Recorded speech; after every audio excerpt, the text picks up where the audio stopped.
I've spent most of my life working in the field of innovation and creativity and product development and service development. So, as I travel the world and do the work that I do, I teach in the Netherlands and Holland.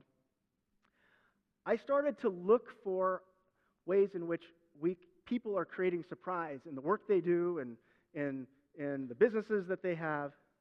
And I started to see some real clues as to kind of what creates real breakthrough innovations.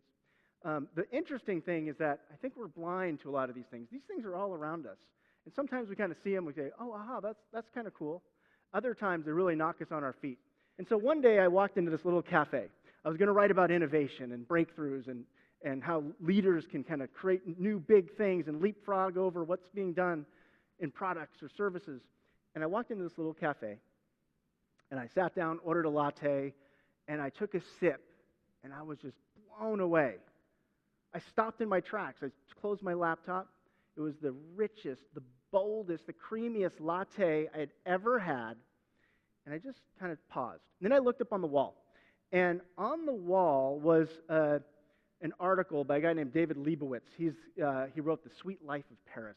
He's the foodie critic of all things Paris. And he said, this little cafe that I wandered into is the #1 coffee spot in all of Paris. Now, it's kind of interesting. How many, for those of you who have been or maybe not been, how many coffee shops or bistros do you think are in Paris? Any guesses? 1,000? Any more? A few thousand? 30,000. 30,000 bistros and cafes. Well, I looked up on the wall next to that article. The New York Times wrote an article saying, if you're going to Paris, visit the Eiffel Tower, visit the Arc de Triomphe, and visit Caféothèque, this little cafe. #1 cafe out of 30,000. I thought, wow, I came in here trying to write about breakthroughs, and I'm sitting inside of one. And I needed to understand what makes it work. So I went and I talked to Gloria. That's Gloria. And Gloria told me a couple things. I've become friends with Gloria since.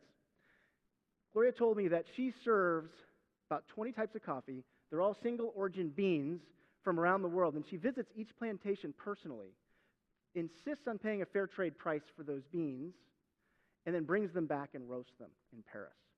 But that's not all she does. That's great coffee. But this is what her coffee looks like. It's an art. She looks at coffee as art. And she does a couple things. It's kind of interesting. She not just serves this kind of coffee, but she does coffee tastings, just like you might have wine tastings. You get a flight of coffee, and you sit and you try it all, and of course, at the end, you're really kind of jazzed up. But the idea is that she's trying to give an experience around what she calls giving people the experience of the nobility of coffee. Now, people have heard about Gloria and are asking her to learn about how she does what she does. So she opened up what she calls Caféothèque University. So she has people coming who are budding baristas. They study under her for 3 months. The first month, they just learn about what she does, and then they intern for her for 2 months, and they pay her a lot of money to do that. Then what they do is they go and start their own cafes in Paris and around France, and even as far off places as China and Ethiopia. And of course, they buy their beans from Gloria. So she has created an experience at Caféothèque. Out of 30,000 bistros and cafes, it's the #1 place. It's completely unlike anything else. She has a business model where she's making money from all these different angles, and she's giving people an experience around the nobility of coffee, which is really her purpose in life. Here's another one. This is a movie theater in France.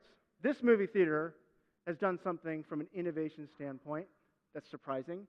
They sell a monthly pass. It's a simple concept. It's just they're charging that you can buy a ticket or a pass, and you can go as many times as you want in the month. Then, of course, you bring a friend, and they buy a monthly pass. But they've designed their business model to be innovative and to be surprising. And when I went in there, I thought, this is brilliant. Why doesn't anyone in the U.S. do this? Another quick example. This is a secondhand store, vintage clothing store in San Francisco. They don't just sell vintage clothing. Well, they do. But you can buy it by the pound. You go up and you weigh your clothing. What I see business needing more and more, organizations needing more and more, are people who are comfortable living with uncertainty and comfortable helping other people live with uncertainty as they go out and explore trends, customer needs, the things that are going to kind of drive the business forward, because there's a lot of uncertainty out there today, and help to bring clarity to what you can do, whether it's a product, a service, a business model.